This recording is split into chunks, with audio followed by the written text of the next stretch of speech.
It's a sit-down vlog. It's raining outside and it's really, really lovely. It's finally melting the snow. Also, we're gonna be a little up close and personal in this vlog. You guys are really close to my face, well, my camera is, and I wanted to do that because I felt like it was the kind of things I want to talk about right now are things that I would talk to a friend about in a very like up close sort of intimate situation. So I'm kind of staging it like that, I guess. So pretty much I've had a lot of life things happen recently over the past like, I don't know when I would say it started. Maybe, I don't even know when to like pinpoint it. I guess I'd say November. November is when things started to kind of change for me in a lot of different ways. And I'm gonna try to make this video as coherent and smooth sounding as possible, but it's not scripted. I don't script my videos, so I might lose track of my thoughts or forget what I'm saying or change topics. I'm gonna do this in segments of things that have happened. I am back to being able to do sit-down vlogs, which is amazing because I couldn't do a sit-down vlog pretty much for all of 2016. And the reason behind that was I was incredibly depressed, and I still struggle with depression, but I was severely depressed September of 2015 / late August to November of 2016 / going into December. So until very recently, I was very severely depressed. I did not feel any sort of emotions, really, like barely. I didn't feel happy and I didn't feel secure. I felt very unstable, very all over the place emotionally, physically, mentally, with my relationships. I just felt all over the place. It was really tough and I didn't feel like myself, and that was really hard.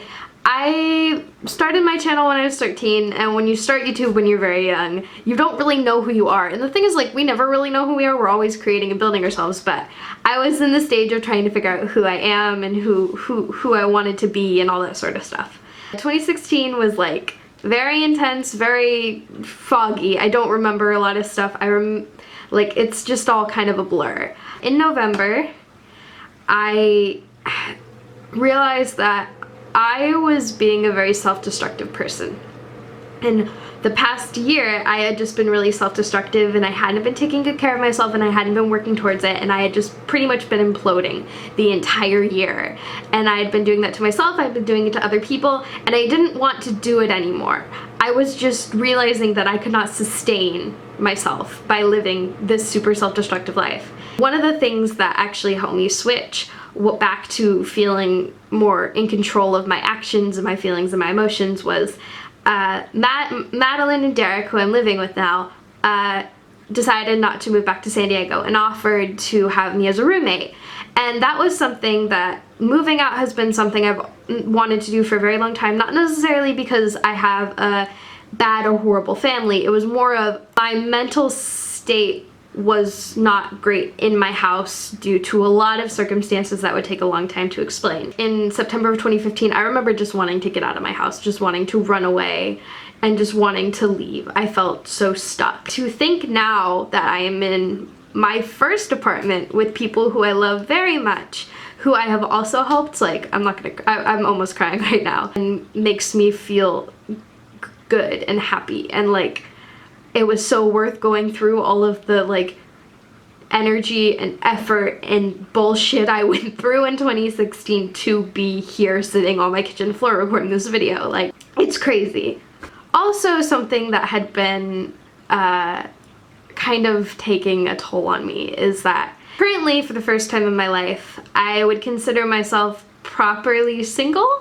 And that might sound weird to some people. What I try to say is that pretty much since I was 12-ish, I have always had some sort of crush or intense romantic feelings towards somebody. Not necessarily in a relationship, but having crushes on, very intense crushes on people. And for the first time since then, so like in 6 years, which sounds weird, but I was very obsessed with relationships and romance as a kid. I don't have feelings for anybody right now, like at all. And it's liberating. And a huge weight has been lifted off of my shoulders in this emotional turmoil I've been going through for a very long time about having really intense feelings for people, or being in relationships where I didn't feel stable, or being in relationships that weren't good for me, or being in relationships that weren't good for other people. Just any sort of relationship I've been in hasn't necessarily been healthy. And I've come to that conclusion. I've accepted that conclusion. I've realized that I can no longer be in relationships where I feel like there's a power struggle. In most of my relationships, there's been a power struggle where I felt like I was lesser, or I felt like I didn't have control, or I just would cycle into this intense anxiety spiral involving past relationships, because I've been in a couple emotionally abusive relationships, and I've been in a lot of one-sided situations, and I have a lot of anxiety surrounding that. And for the first time in my life, I'm not dealing with that anxiety, and it's so good. I miss having companionship. I realize that I miss having someone who I talk to or text 24/7. I miss having somebody to be physically affectionate with, but it's not something that I am fixating on right now or feel like I need to feel fulfilled, and that's really good for me. Along the lines of that, I have lost a couple one in particular. I'm gonna be kind of vague about this, but I did want to talk about it because it's something that I have been processing and something that has been hard for me, and this is just me talking, I guess, to a camera. I have lost one of my relationships that I have, this is hard to talk about, cherished, that was very important to me, very suddenly, very quickly, and without any sort of warning or say, I guess. I didn't really get a choice in it. And it has made me realize how, like, I don't even know where to put the words for this, but like, it's hard to lose friendships. And I have lost a lot of friendships in my life. And this one in particular, I felt like I had like a big part, not of me, but of my life taken away. And I know I can like bounce back from it and it won't destroy me, and I'm not gonna let it destroy me because that's how I've handled losing people in the past. But I want to like tell people, if you are currently going through losing someone in any sort of way, that I'm there with you. It's hard. It's hard and it hurts like hell. And it takes a lot to want to put your trust back in people, and it takes a lot to process, but I want you to know that I'm there, and I am there processing with you. What else? Oh, I have a job now. I have a new job. I'm working as a barista again, which is great. I love working with coffee. I love working in customer service. And another thing I'm going to touch upon now is that I want to make a video talking about gender stuff, and I want to talk about gender stuff again, because if you don't know, I identify with being non-binary. It's something I don't talk about on my channel because, one, when I first came out, I came in as gender fluid, and I got good response and bad response. There are a lot of mean people on the internet who feel like whatever I identify as, or things that are personal to my life, are up for debate or discussion when they're not, because they don't know how I'm feeling, and also the way I feel and the way I identify isn't hurting or harming them in any way, so I don't understand why they feel like they need to hurt or harm me for something that is just something I feel, something I am, and something that I am proud of but don't often talk about. I really don't want to debate about it, and also it's not up for debate. For those people who are curious, because I get comments a lot on my videos being like, do you still identify as gender fluid, and what pronouns do you use, and because I appear very feminine and I appear very cis-passing as female. I identify as non-binary and I use they them pronouns. And if you don't like that, you don't have to subscribe to me and you don't have to watch my videos. That's okay. It's who I am, it's how I feel, and pretty much it's not up for debate. And if you don't agree, and if you don't think that whatever I'm feeling is valid or that I exist or whatever, that's your opinion, and you can pretty much just leave. You don't have to be subscribed to me or watch this video anymore, or watch my videos or comment on my stuff. You just don't. Don't waste your time, because I don't really care and your words don't actually really affect me. And if you see anybody comment below being like, oh my god, etc., etc., just delete the comment. That's it. You don't have to respond or fight back, just delete it. Oh shit, my battery's gonna die. 1 second. Okay, sorry, I had to switch batteries because it was about to die. The lighting might be different now. Anyway, where was I? Oh yes, mental health. Talking about how I'm talking about all this stuff on my channel, mostly because I'm gonna make videos, segments talking about it in general. Mental health,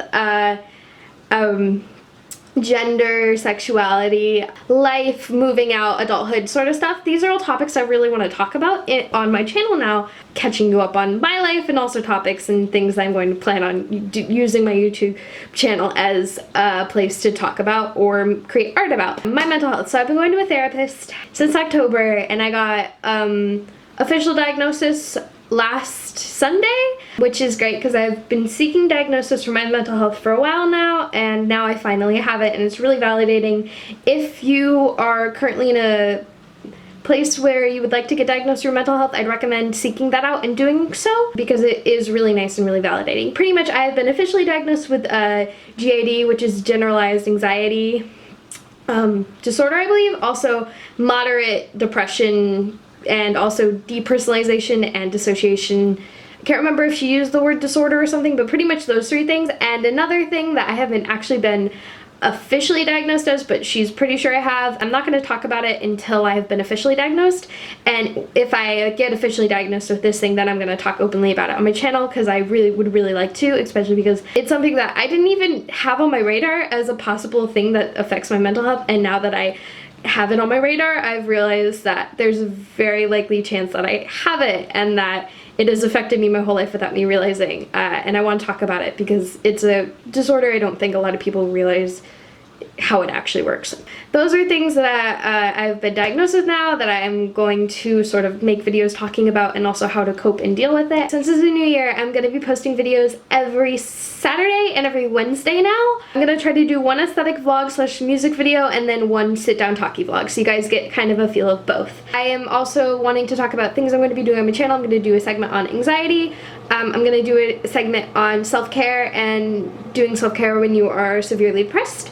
I'm going to do a series talking about being a barista and coffee because I feel like there's not a lot of knowledge on what it actually is like to be a barista, and I think a lot of people might be curious about that. And then also I'm going to be doing more videos talking about music and then more vlogs. So that's pretty much what you're going to see soon on my channel. So that's it. Thank you for sitting through this super long updates vlog. I really appreciate it. You guys mean the world to me, and you guys have supported me over the past few years, and it means so much. You have no idea. I love you guys. I love you so much, and I hope you have a great day and week, and I will talk to you soon. Yes. Okay. Bye, lovelies. Mwah.